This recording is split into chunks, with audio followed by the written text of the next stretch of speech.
चेंबूर में यूथ कांग्रेस के जिला अध्यक्ष अभिषेक मिस्त्री के नेतृत्व में लोकसभा चुनाव के उम्मीदवार एकनाथ गायकवाड़ की प्रचार रैली निकाली गई, जिसमें हजारों की संख्या में युवाओं व महिलाओं ने भाग लिया।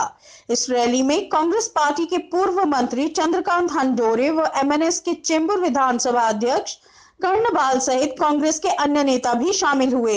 यह रैली चेंबूर कैंप के कॉलोनी में निकाली गई। खूपच चांगला प्रतिसाद आपल्याला युवकांकडून भेटलेला आहे। जसे भोसले साहेबांनी म्हणाले, पहिल्यांदाच एवढी भव्य रॅली निघाली आहे। तिन्ही पार्टी एकत्र आमचे कॅन्डिडेट एकनाथ गायकवाड साहेबांसाठी उतरलेले आहे। मला वाटते या वॉर्डमधून भरपूर आणि या विधानसभेतून भरपूर आपल्याला लीड भेटेल।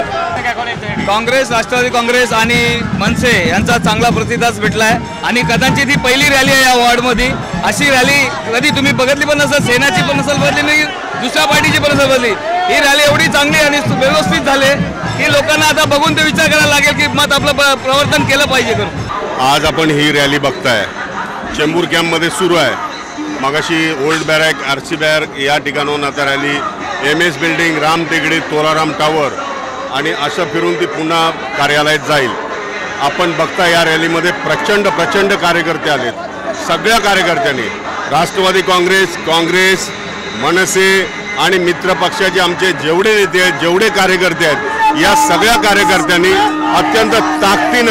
अत्यंत ताकदीनं ही रॅली सक्सेस करण्यासाठी प्रयत्न केलेला आहे। मी आमच्या सगळ्या कार्यकर्त्यांना मनापासून धन्यवाद देतो आणि असाच उत्साह, अशीच ताकद, असा जोम 29 तारखेपर्यंत आपण कायम ठेवावा आणि जोरदारपणे एकनाथ गायकवाड यांना निवडून आणण्यासाठी प्रयत्न करावा। एक काँग्रेसचा मोठा ताकद आहे चेंबूरमध्ये की गेल्या टायमाला की काय असं दुर्भाग्य होता की लोकांच्या हे बोलबोलायामध्ये की लोकसभा विधानसभामध्ये सीट गेलेत आपला, पण आता 100% मुंबईमध्ये 6चे 6 सीट येणार आणि संपूर्ण महाराष्ट्रामध्ये 35 सीट तर नक्कीच येणार।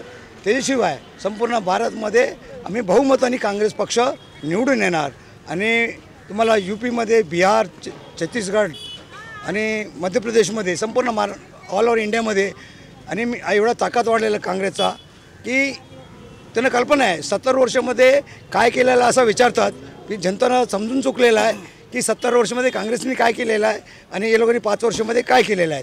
आता नवीन मुलांना एक फसवणुकीगिरी करतात की नवीन वोटर लोकांना की 18 वर्षाच्या मुलांना सांगतात की आम्ही पाकिस्तानवर अटक केलेलं आहे, त्याच्याबद्दल तुम्ही आम्हाला मतदान द्या। हे चुकीचं आहे की देशाचा रक्षा करण्यासाठी देशाचा आज डिफेन्समध्ये जेवढे लोक आहेत, बर्फमध्ये, पाऊसमध्ये भिजून रात्रंदिवस आपण रात्रभर मस्त झोपतोय, पण ते रात्रंदिवस जागून आणि आपल्या देशाचा रक्षा करतात आणि आपला बायका मुलांना सोडून आपल्या देशाचं रक्षा करतात, आपला परिवाराचं रक्षा करतात। तुम्हाला पर्वत समजलं असेल, हेमंत करकरेबद्दल काय या लोकांनी शब्द वापरलेले आहेत। यांचा देशभक्ती काय आहे की लोकांना शिकवतात की नवीन मुलांना माहीत नाही की 70 वर्षामध्ये काय झालं आहे। 70 वर्षाच्या अगोदर की देशाचा आझादी भेटण्यासाठी की लोकशाही आणण्यासाठी किती कुर्बानी केलेल्या आहेत आणि नवीन मुलांना काही लोकांना व्हॉट्सअपवर, फेसबुकवर ते बघतात, तरीसुद्धा नेता लोक त्यांना गुमराह करतात, नवीन लोकांना गुमराह करून आपल्याला सत्ता कसा हासिल करायचा ते प्रयत्न करतात। काय आव्हान कराल मतदारांना तुम्ही या निमित्ताने? मी नवीन मुलांना सांगेन एकच आहे की देश वाचवायचा आहे, प्रगती करायचा आहे। येणाऱ्या काळामध्ये आपल्याला वर्ल्डमध्ये 1 नंबर घेऊन जायचा आहे, तर काँग्रेस पक्षाला निवडून आणायचा आहे, काँग्रेसचा विजय करायचा आहे। आणि कोणी खोटं बोललेलं आहे, मोदींनी 100 खोटं बोललेले आहेत। आता हे मंच नाही बोलायला, मी स्टेजवर आलो तर तुम्हाला 100 ते खोटे बोलून रट्टून बोलतात, खोटं बोलतात, 100पेक्षा अधिक खोटं बोलतात। त्यांच्याकडे काही शब्दच नाही। तुमचं डेव्हलपमेंट काय, तुमचं प्रगती काय, देशासाठी तुम्ही काय केलं आहे, शिक्षणासाठी काय केलं आहे, नोकऱ्यांसाठी काय केलं आहे। आज प्रदूषण वाढलं आहे, बेरोजगारी वाढलेला आहे की अनेक जी वस्तू आहे त्याच्यावर यांनी आपण प्रयत्न करायला पाहिजे। हे काय लक्षात येत नाही, यांना देश चालवायचा अनुभव नाही की त्यांनी 15 वर्ष एकच केलेला गुजरात मॉडेल। गुजरातमध्ये बघितलं तर काही नाही की त्यांनी मुंबईचं मॉडेल गुजरातमध्ये जाऊन मुंबईचं सर्व उद्योग गुजरातमध्ये घेऊन जायला लागलेलं। हा व्यक्ती देशाचं प्रगतीसाठी बघत नाही, फक्त गुजरातचं बघतोय। मला सांगा हो, तुम्हाला एवढंच विनंती करतोय तुम्हाला प्रेसवाल्यांना की आपल्या बॉर्डरवर किती शिपाई आणि आपल्या गुजरातच्या लोकांनी त्यांचा आत्महत्या झाला, पाकिस्तानवर किती लोकांनी अटक केलेत, गुजरातमध्ये आपल्या डिफेन्समध्ये किती लोक आहेत।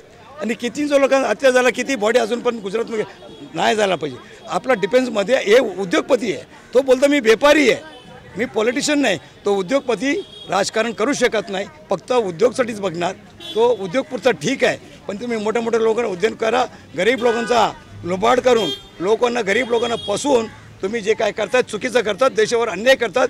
देशी परत प्रगतीमध्ये येण्यासाठी की आम्हाला 10-15 वर्ष नक्की जाणार.